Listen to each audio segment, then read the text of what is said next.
Appreciate you joining the session today. I'm Jim Bishop from Sun Chemical. As you know, Sun Chemical is one of the world's leaders in printing inks and coatings with a global footprint. To give you a little bit of background from my standpoint, I started with Sun Chemical in 1984 as a research chemist. I've had various roles through the years, over the 30 years, energy curable lab manager, marketing manager, key account manager, and today I work in a role as a product manager focused on UV, EB, and commercial packaging inks and coatings. In 2012, we were honored by winning the GATF Inditech Award for low migration technology. Part of my discussion today will be really reviewing some of that, and then realistically, it's about simplifying the use of inks and coatings for packaging applications. Okay, so consumer acceptability. Is it simple? As an example, about 8 years ago, I pulled into a restaurant and I asked for a container, a beverage. I was handed a container. I went over to the machine, filled it with ice, filled it with a beverage of my choice, went out to the car, enjoyed about 80% of it, left the car, came back about 3 to 4 hours later and took a sip. And I tasted something that didn't taste like the beverage. It tasted like a chemical. Was it a chemical of concern? Was it something that could cause a health effect? Where did the chemical come from? Did it come from the brand owner? Did it come from the dispensing piece of equipment? The ice, the cup, the substrate, the ink or coating, how it was applied to the specific substrate. So a lot of questions really lit up in my head saying to myself, okay, where did this migrating chemical come from? Now, we've all been around low migration for quite a while. We've seen a lot of presentations on low migration and about how chemicals can move. But to me, when this really happened to me, I said to myself immediately, what would a typical consumer think? Would they go that deep into understanding what possibly could have occurred? They probably would say, well, maybe the beverage was bad. Okay, for me, it kind of changed my career a little bit. I started looking at this from a couple different perspectives. One was to find a way to really simplify that not happening in the marketplace. The second revelation that came to me was, did I just have something that wasn't safe? Potentially, yeah. Now, from my perspective, you know, being a chemist and being a product manager involved with inks and coatings, my head started to spin, saying, okay, really, how can I control that from not happening in the marketplace? So that's going to be really the basis of the discussion today. Are there other ways that we can simplify finding a way for consumers to be safe? Is it safe?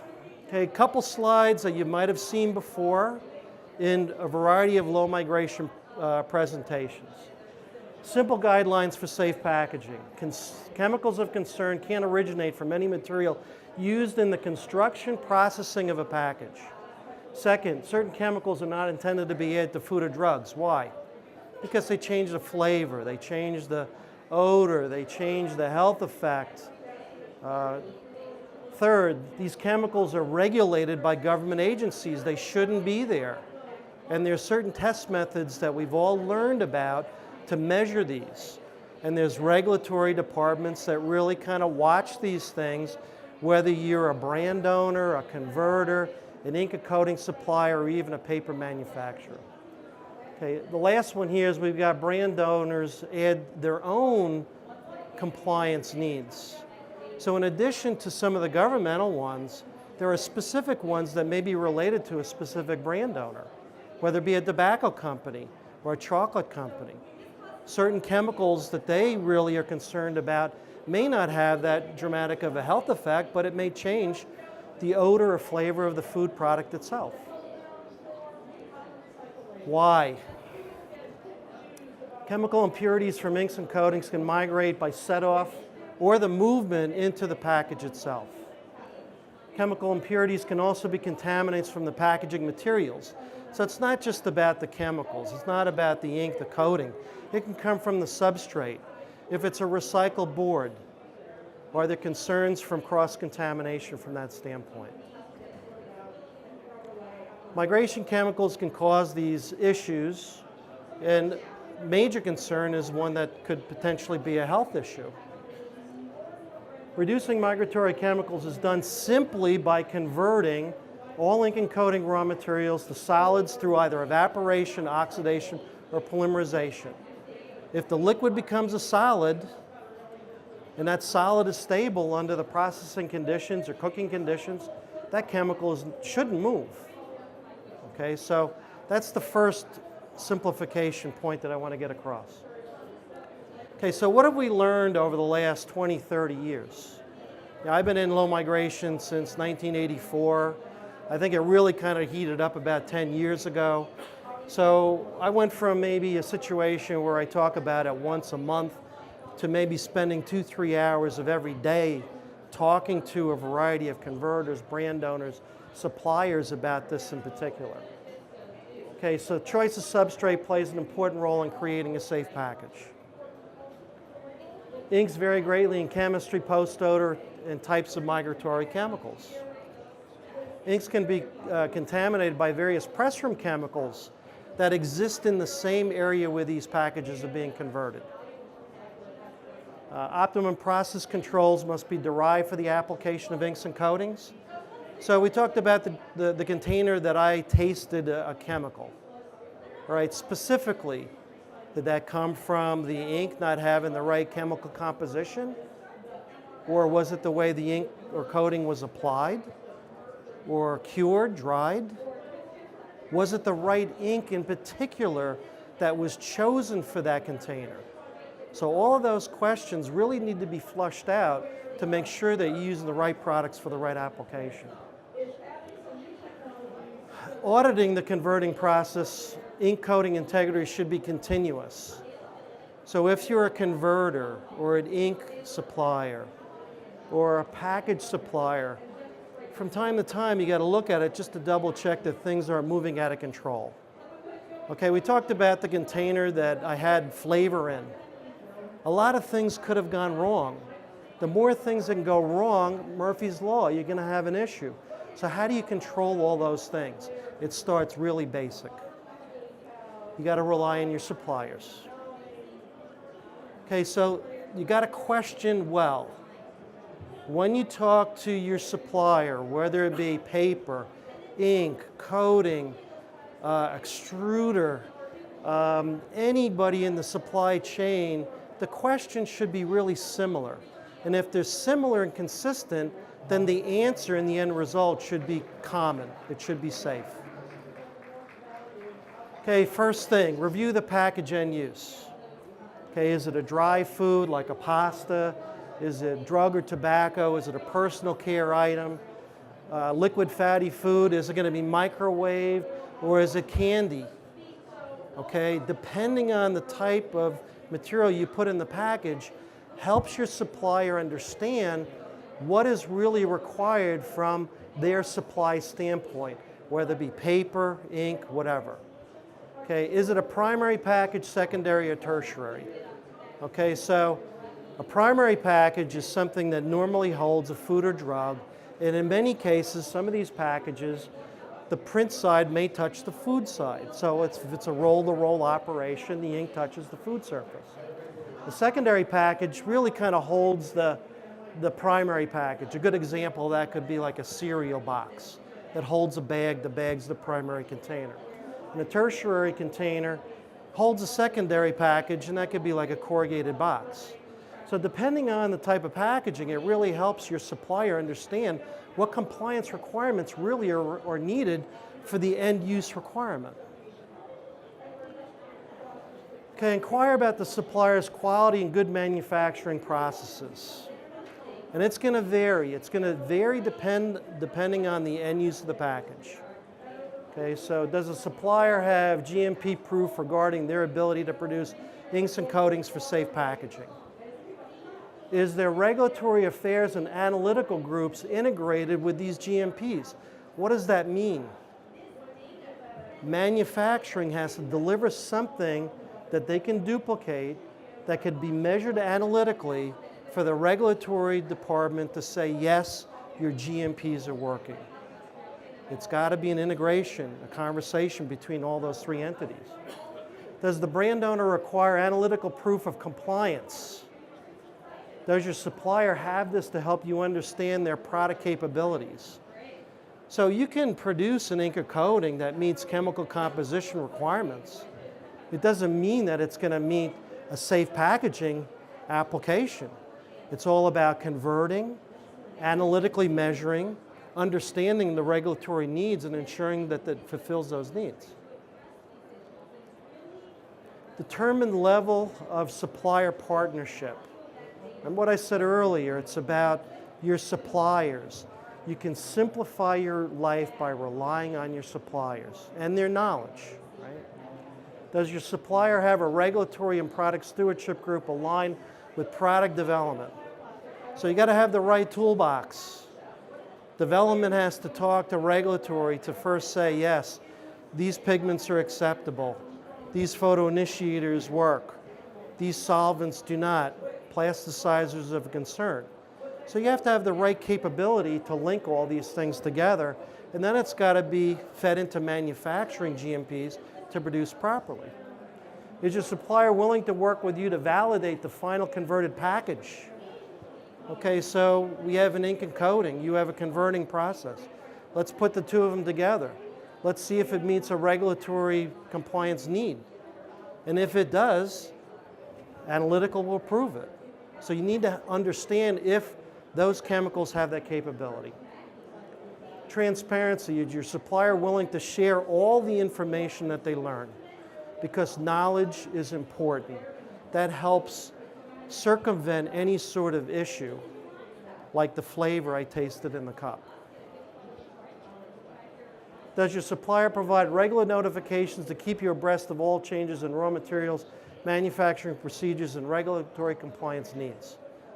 Okay, we all know regulatory is changing fast. Consumer awareness is intensifying. Okay, your supplier needs to discuss any sort of changes that may be occurring within their feedstock stream. And these suppliers also need to talk to each other. The supplier of pigment, chemicals to an ink manufacturer, coating manufacturer to a converter, converter to a brand owner. It's really got to be very, very, very triangular. Safe packaging checklist. So what I tried to, sure, sure.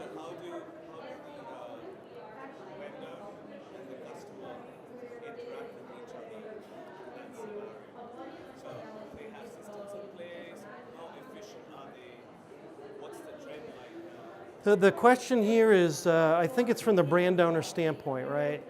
You're interested from the brand owner standpoint to ensure that the right amount of communication is occurring with all the various suppliers.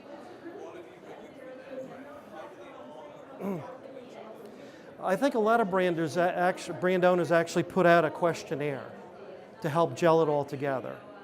But I think that when you pick a supplier for a specific ink or coating or a specific package, you got to make sure that they are understanding your end-use requirement. And if you convey that to them and they don't make you feel confident that they can support that, then there's something missing in all the communication throughout the supply chain. So it's really an evolution that builds the security that you need. Okay.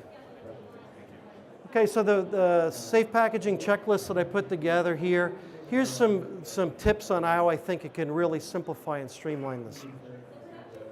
Okay, so picking the right ink and coating product range. It's the contents of the package that helps the supplier understand chemical limitations and compliance. Okay, so depending on the end use, once you say what it is, what the expectation is, what you understand it's going to have to be, it helps people like ink and coating manufacturers, paper suppliers understand the limitations of their product portfolio. Okay, so is it a fatty food? Is it tobacco, candy? Because these are very sensitive to the smallest levels of contamination. So they really do require the cleanest chemistries, the best GMPs, the most converting precautions, and probably the strictest analytical confirmation that it meets those requirements. Okay, for instance, a drug. Okay, you have a very small chemical contaminant. It can adulterate the drug. That's the potency. That can cause some real significant health effects. Dry foods have different compliance testing requirements than, say, fatty foods or drugs. Oop. Oop, we're going the wrong way here. Okay, so the proximity of the ink to the food really kind of pinpoints the GMP. Okay, so what do I mean by that? Tertiary package like a corrugated box, the ink on the box, it's far from the food itself. It's got many steps in between the food itself. The barrier properties of a primary package delegates the secondary packaging ink and testing requirements. The barrier properties of the secondary package.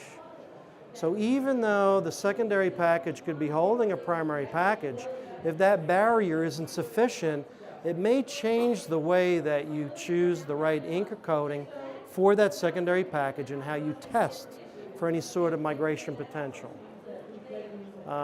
Analytical testing of packaging does vary based on the type of package material, the type of the contents, and the end use.